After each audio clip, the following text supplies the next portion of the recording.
So I'm sure a lot of you have heard that I put in my resignation, and I'm going to be leaving, going home to Iowa at the end of June. And in the midst of this transition, there are likely to be a number of things, a number of activities that I'm engaged in that we'll be looking for volunteers. We'll be looking to sort of reorganize how a lot of the work is done. Now, I say all of that as sort of a preface to the fact that I don't know, but I sort of structured this in my mind as though I won't be giving too many more of these Divrei Torah on Shabbat morning. Like I say, I don't know. It's not my call. It's not my decision. But this seems like the sort of thing that we could have other people do. We could have volunteers do. And so if I'm needed, I'll be here, of course. I'm always available to step up until I leave. But I wanted to speak to you with an assumption that a lot of you are probably interested in knowing what's going on, knowing what happened, and knowing what the future holds. But of course, I am a rabbi. I can't help myself. I want to bring a little Torah to the conversation also. And this is a good one. This is a good week to do it. Parashat Tzav. As I mentioned yesterday at Kabbalat Shabbat, this is all about commandedness. It's all about mitzvot, following the will of God, feeling something impinging on yourself, on your life, on your own autonomy, where you say, maybe I don't want to do this, maybe I don't feel driven to do it, and yet I know I must do it. There is a debate in our text. It looks like a debate between our Torah portion and our Haftarah, where Jeremiah says, you were not commanded about sacrifices. You weren't commanded about any of this ritual. And yet there it is. We are commanded. It says right there. Did Jeremiah not have the Torah? No, I don't think that's true. There are some scholars who think, oh, maybe he just didn't have this, or he didn't agree with it, or he didn't think it was holy text. I don't see that personally. I think Jeremiah's point is that the commandment of God is not about any one particular ritual or any one particular institution. That the commandment of God is about following the will of God and the ways of God and having a relationship with God that is mediated through our history, through our family connections, through our tradition, but is nonetheless very personal and very intimate. And the rituals of the temple in Jerusalem and the rituals of any institution have the risk of clouding and stratifying and stultifying that personal, intimate relationship. And that may be why Moses seems a little hesitant to offer the final blessing, the final sacrifice, and turn his brother into the Kohen Gadol. Moses, perhaps the wisest human being who ever lived, he can see that an institution, any institution, is given to misunderstanding. And certainly the sacrificial system would be misunderstood. That's what the prophet Jeremiah is screaming at us about. You don't understand the point if you think you can do whatever you want, say whatever you want, treat your neighbors terribly, and then just go and offer a goat. That's not the point. The point is that the institution is meant to lift up the personal. The institution is meant to lift up the relationship. I think that was true of the sacrificial system, true of the temple in Jerusalem. I think that is true of synagogues. And so I'm going to spend a few minutes speaking to you about synagogues. This is my point of view, gleaned from working for many years, decades now, in many different synagogues across the country. I've worked in Southern California, Northern California, Kansas, Iowa, Illinois, Michigan. I've been around a little bit. The synagogue as an institution in the United States is actually quite a bit different from what our ancestors, or our spiritual forebears left behind in Europe. During the great waves of Jewish migration to the United States, the institutions that were being left behind were synagogues that functioned more like a town hall. They were the central address for the community because the community was largely autonomous and theocratic, meaning that the rabbis were in charge not only of what happened at shul, but they had a lot to say about how you lived your life. Probably too much to say. I think we can probably agree with that. I am happy that this synagogue doesn't feature a jail in the basement. The old ones did. You broke Shabbat, you go to jail. Didn't keep kosher, you might get whipped. A lot of people don't realize this. They think the synagogue that we have, the modern American synagogue, that it's been like this for 2,000 years. As soon as we dusted our shoulders off, as soon as the ashes of the temple were done smoldering, we said, oh, time to organize a board meeting. It didn't work like that. The modern synagogue is a thoroughly modern, thoroughly American institution, and it served an amazing purpose. It served an amazing dual purpose of providing a Jewish space in the context of modern life, and also for providing a modern space in the context of Jewish life. The synagogue was the place where you could go to express your Jewishness. And the synagogue was also the place to go where you didn't have to feel like the Jewish one, where you didn't have to feel out of your element, like a fish out of water. It was a place to grow and experiment in Americanness, in how to reconcile your new identity and your children's new identity with the old, timeless Jewish identity. And the conservative movement in particular spearheaded this project of creating an American Jewish institutional life, and did it with great success. The inaugural edition of the Conservative Judaism Monthly magazine, which I have every edition of it. It's interesting.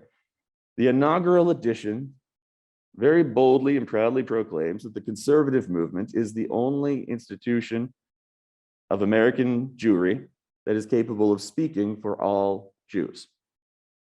And that the Reform and the Orthodox acknowledge this. They turn to us, it says. They recognize that we represent the broad middle, the broad consensus. That may have been true back then, I don't know. But I know that there is no broad middle and broad consensus anymore. And that the conservative movement's project of creating a thoroughly American Judaism was intensely successful. And we are now in our, depending on how you count it, depending on your own family's background, we might be in the third or fourth or fifth generation of thoroughly American Jews. People who have no other identity, who have no sense that they might have another identity, for whom their Jewishness and their Americanness are completely complementary. But of course, the definition of American is also changing. What it is to be American is growing, evolving. At the height of the conservative movement in the 1950s and 60s, to be American was to have a religion, President Eisenhower famously said, I don't care which church you go to as long as you go to church. And we were there for that moment. You need a synagogue to be American. Come on in. It feels like a synagogue. It's in Hebrew. You're going to see rituals you're familiar with. But you also get to sit with your family. And I think that was as big and as bold a case as people needed to hear. They didn't need the theology that I was taught about positive historical Judaism and change in tradition and all of the bumper stickers the conservative movement has tried out over the years. It wasn't necessary. All that was necessary was this feels pretty traditional without being overly traditional. And that was a winner. That worked for people. But today, and again, I can only speak for myself. I can only speak for what I know, what I see, what I grew up with. What I grew up with was Saturday was for going to the beach, for going to the farmer's market. Sunday was for football. That's American. That's what it is to be American. We are no longer a majority Christian country. We are no longer a majority religious country, especially people my age. And so any institution is going to be forced to ask itself, what are we doing? How are we thriving? Where are we falling short? And what is our mission going forward? Now, here's where I want to make it a little more personal.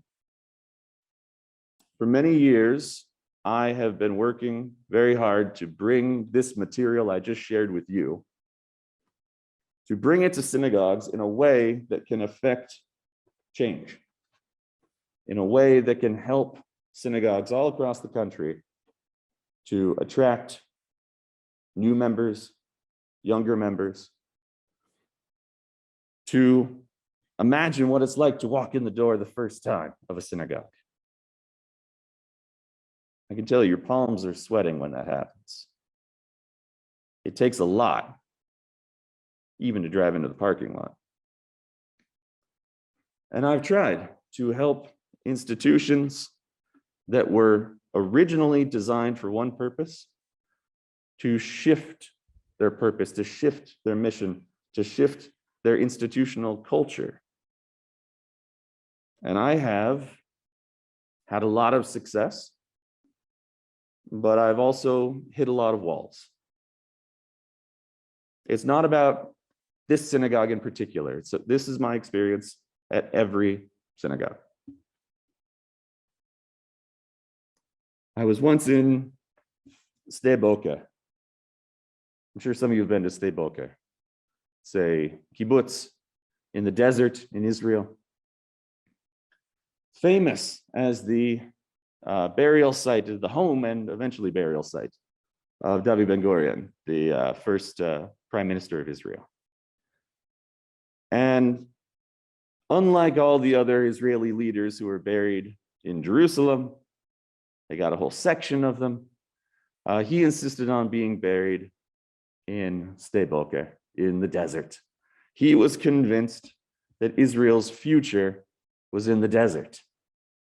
That the desert, the Negev, was where Israel was going to be able to stretch out.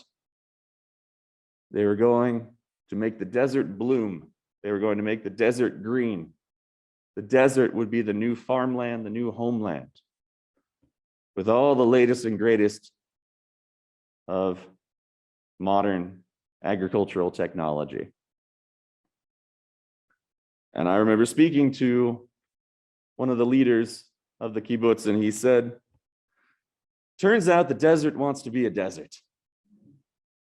Turns out it's actually pretty hard to farm the desert, and you don't get very much from it. And it's enormously resource intensive. And the desert is never going to be home to the majority of Israelis.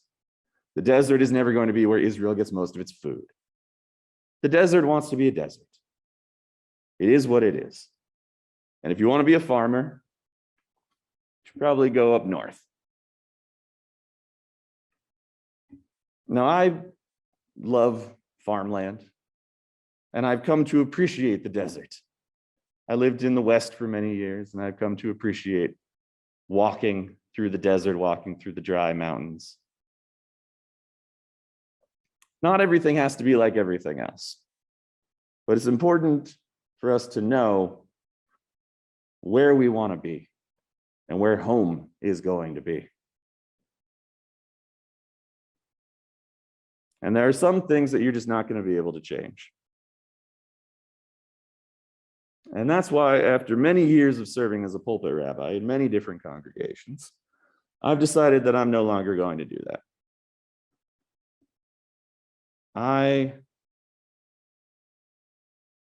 I see a future ahead. I see a bright future ahead. There are challenges and there is work to be done. And I think ultimately, it's best that people who like the mountains stay in the mountains and people who like the desert stay in the desert, and we don't try to change things. Now, the good news is that there is more to life and there's more to Judaism than our institutions. Whether it's the temple in Jerusalem or whether it's our modern synagogue, they exist for a reason. That reason can get a little muddied sometimes, but ultimately they're like the peel of an orange. You probably don't eat it. I don't eat the peel. But the peel is holding something so beautiful, so tasty, so wonderful. And institutions can do that. Institutions have a way of binding us. They have a way of bringing us together. They have a way of reminding us what's important. And so what I will be doing next after this is I'm going to the fertile farmland that I know, the literal fertile farmland, which is my home in Iowa. And I'll be spending a little time, a few hours away in the metaphorical, rich farmland of Chicago, trying to build a new kind of institution, a new kind of community, rather than trying to turn other people's synagogue into my own. I'm going to build something new. Rather than try to tell people, this is how you ought to be, I think it's better for me and better for you that we allow diversity, that we leave room for differences of approach, and that we try to build something that suits each of our strengths. So I just want to conclude by saying that this year has been wonderful and beautiful, and at times upsetting, and at times difficult. And I'm sure you've all been going through your own struggles, whether here, whether at your work, whether in your family life. This has been a very tough couple of years with everything going on in the world. I came here with a whole heart. I came here with the best of intentions, and I appreciate the opportunity. I really, really appreciate the opportunity. And I know there are bright days ahead for this community. I'm convinced of that. And to me, this is the best move for me, and it's the best move for my family. And I also believe it to be the best move for you. And I say that lovingly. I say that with deepest affection. And I just want to say thank you for the time that we've spent together. And I'll be here till the end of June, and I'm looking forward to many beautiful weeks and months with you in the time we have together. And with that, I'll wish you Shabbat Shalom.